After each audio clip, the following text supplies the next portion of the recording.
it's me, Coach T, checking in real quick, and I do mean real quick. I want to say happy Monday, happy Black History Month. And while I was sitting here thinking about what to talk about, I'm like, what is it that you want to say in times like these? I have been kind of catching up on things I haven't been able to do with my time being so consumed with other things. So today I spent the day taking care of me and doing some things I need to do. But what I also did, I spent some time with a friend of mine who lost her cousin um, about a week or so ago. So I stopped at her house and we talked for a while, just catching up and laughing. And I was just thinking about like how many people that I know personally or know of or just are, cool with who've lost someone. I mean, of course, we all know about the great tragic loss with Kobe and the other passengers on the helicopter. That really sent, a sense of heaviness across the country, the world, or whatever. I mean, it's just sad altogether. Still, I'm sure it's still a great adjustment for his family, their families rather. But then when you look around the people that you do know or you've, associated with in some form or fashion, be it school or high school, college, work or whatever the case may be, you look at them posting about their loss and their loved ones. And it just really makes you like take a second look at you and your life. And, you just reflect over things that matter and things that don't matter and how much energy you spend and time you spend on things that don't matter. And how it's just so important to like not hold grudges and people are who they are. They're not going to change unless they want to. So you have to be okay with them not changing, and you have to be okay with the fact that you may change, and then the things that you need to change, you should focus on that as well.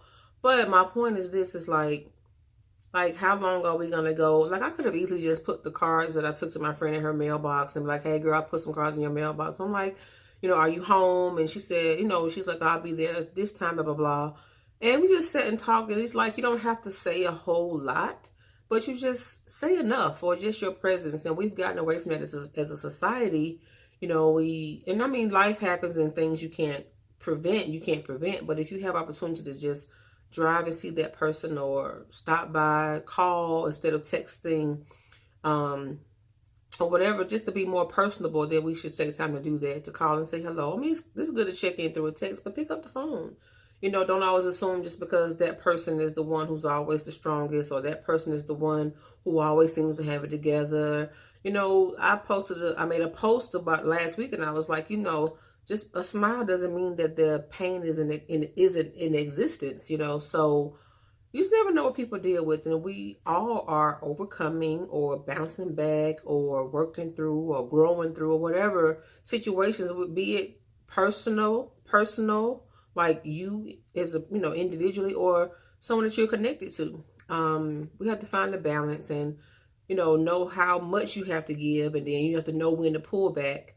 And, but the thing is, you just can't lose sight of being connected to people and the right people. I mean, some people you just don't need to be fooling with because they just bring you down, bring your energy down, no matter how much you try to be an encouragement to them or be a support to them. If their motive is not for the greater good of everybody involved, then it's going to blow up at some point anyway.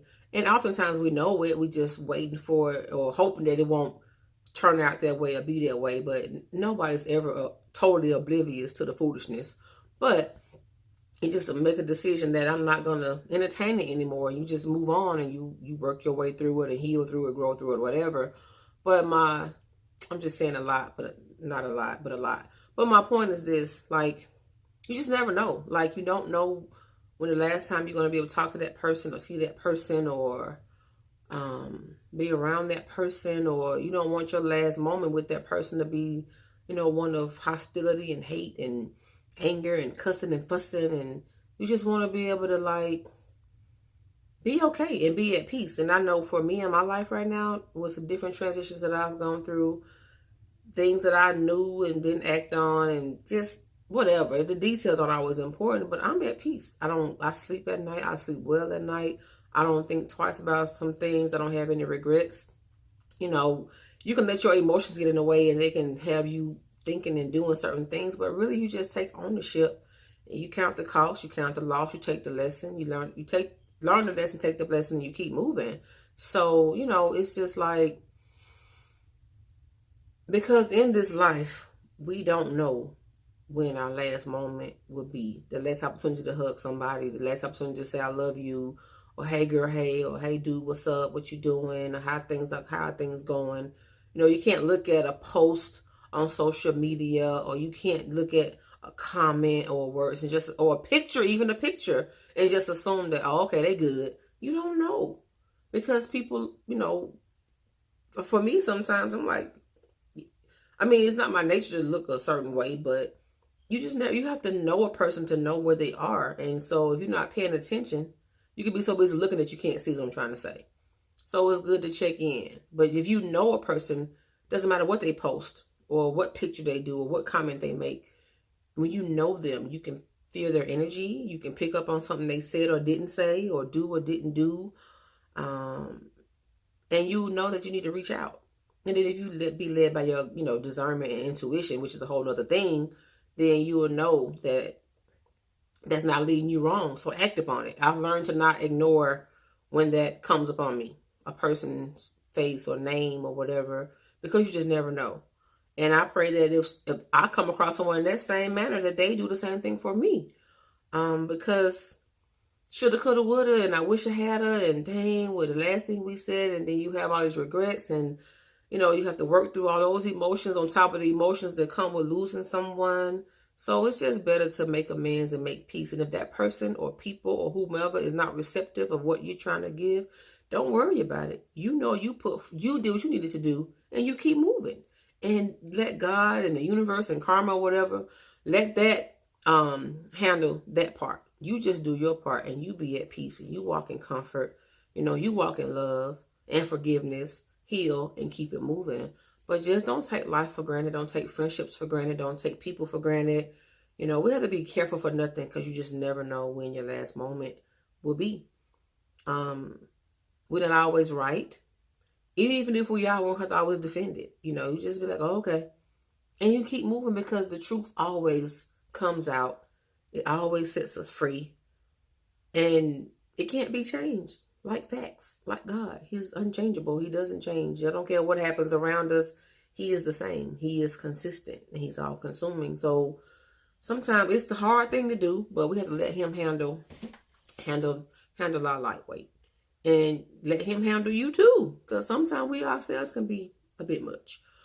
But just to those who've lost someone since 2020 hit, even before then, but 2020 started out kind of, it's just been different, and it's a lot of shifts and a lot of changes. So we have to be mindful of what's going on around us, the energy that's going on around us, but don't let it bog you down. Still be grateful and have gratitude, and give thanks, and be determined, and be consistent, and speak your affirmations, but see it and own it, and work your way through it. And if that means singing, sing. If it means dancing, dance. If it means being quiet, be quiet. If it means pray, pray. If it means meditate, meditate. If it means journal, journal. If it means detachment, then detach. If it means connect, then connect to the right source and the right things. But just trust God and trust your journey, and know that he'll never lead us wrong. And if we go wrong, then we're not being led by him. And love on those who he's given us, because I often see this post that said, because one day he's going to ask for them back. So that's all I really wanted to say. Yeah. So have a great evening, and I'll see you soon. Bye.